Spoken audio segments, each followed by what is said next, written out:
Et moi, je suis le type de personne qui vend avant de produire. C'est mon principe de base, c'est mon principe clé. Je vends toujours avant de produire. Ce que j'ai juste fait, c'est que les gens ont précommandé. J'ai mis ça à 7 900, un prix basique. J'aime trop utiliser les 900 sur mes vidéos. C'est l'argent qu'ils ont payé là qui m'a permis de payer la vidéo là. Qu'est-ce que je partageais à l'intérieur? C'était mon expérience. Si quelqu'un attendait jour 1, il faut te réveiller le matin. Après, tu pars quelque part, tu cherches à vendre. Ce n'est pas ce qui allait se passer dans la formation là. Mais dans la formation là, ce que j'explique concrètement aux gens, c'est que pour atteindre le niveau où tu vas faire 17 jours avant de te faire 1 million chrono, il faut que tu aies une communauté. Et pour avoir les communautés, voici comment moi je suis passée. Je parlais de mon expérience dans la formation et je prenais les résultats des personnes qui ont eu des résultats sur Facebook, qui ont lancé des bootcamps et ont eu de l'argent.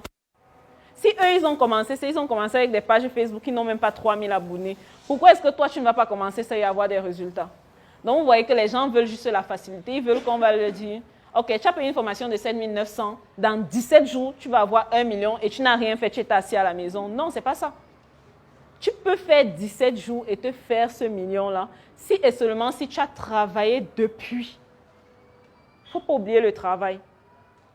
Moi, je me rappelle quand j'ai lancé la formation qui m'a le plus donné d'argent jusqu'ici, 10 jours pour devenir community manager. J'ai lancé ça dans cette même salle-ci.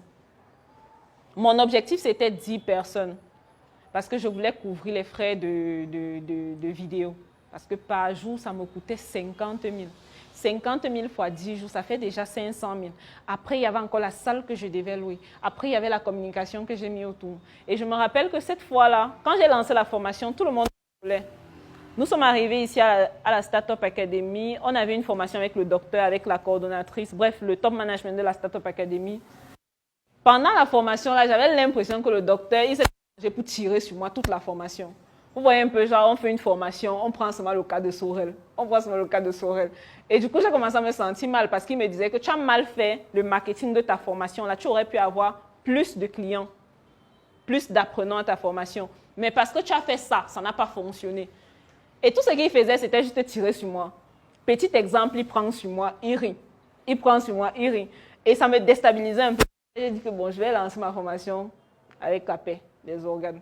Ce que j'ai juste fait, c'est que j'ai continué ce dans quoi je m'étais déjà lancé. J'ai eu 10 personnes, bon, j'ai eu 12 personnes, plus une personne au Congo et une autre personne en Côte d'Ivoire. Mais par la suite, comme les vidéastes traînaient à me donner les vidéos, les personnes ont décommandé. Ça va aussi vous arriver. Que quelqu'un paye, après il décommande. Donc j'ai dû rembourser l'argent de ces personnes-là. Mais j'ai payé les vidéastes. J'ai pris ça sur moi, j'ai payé les vidéastes.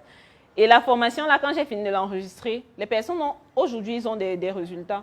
Dernièrement, j'ai encore eu un témoignage d'un monsieur. C'est un monsieur qui a dépensé 1 million dans la communication digitale. Il a une école.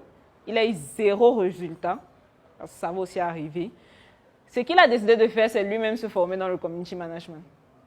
Donc récemment, quand je partais au Bénin en novembre, il m'a fait un message comme quoi vraiment merci Sorel. Grâce à ta formation, j'ai pu doubler, j'ai presque doublé en fait le nombre d'apprenants dans mon école. Je vous parle d'une école où les gens payent 500 000. La période là, j'étais un peu cassée, j'étais un peu déprimée, j'étais un peu off parce que j'organisais l'événement du Bénin. Je me disais la salle sera vide, etc. Donc quand j'ai vu son message là, c'était un peu un soulagement. Plusieurs problèmes. Parce que quand tu organises un événement, il y a des imprévus. On te dit que la salle que tu as réservée, le président du Bénin a pris la salle là. Qu'est-ce que c'est? Le président du Bénin. Donc, j'étais un peu dans tous mes états et quand j'ai reçu ce message-là, c'était un peu un soulagement de « Ah, ce que je fais, ça fonctionne, il y a des gens qui ont des résultats. » Il y a une aujourd'hui, elle vend ses produits de Ordinary, le produit canadien là. Et quand dernièrement je causais avec sa cousine, elle me parlait de ses résultats, elle dit que « Waouh, là-bas, ils utilisent vraiment le digital. » Donc, parfois, tu vas poser des petites actions. Ça ne te donne pas de l'argent directement. Pas directement. Cette formation-là, j'avais maigri ici à la Startup Academy pour les témoins. Je ne sais pas si c'est que les galus sont là, mais la période là, franchement, j'étais maigre, laide et noire. Quand je montais les escaliers là, franchement, je faisais pitié. Parce que ça m'avait épuisée. J'avais cassé ma caisse pour payer la salle, pour payer tout ce qu'il fallait. Mais c'était intéressant. Les vidéos, j'ai pris, j'ai gardé. Quelques messes entrepreneuriales, je les ai vendues, mais après, je suis toujours restée tranquille.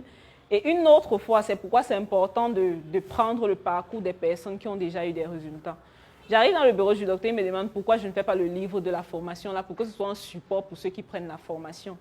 C'est comme ça que je me dis, bon, je vais faire le livre. Je sors de son bureau et continue ma vie normalement. Je ne fais pas le livre. Un jour, comme j'ai trop d'idées là, certaines personnes m'ont dit que j'ai à traverser Claudel, j'ai 1000 idées par seconde. Mais bon, je n'accepte pas ça.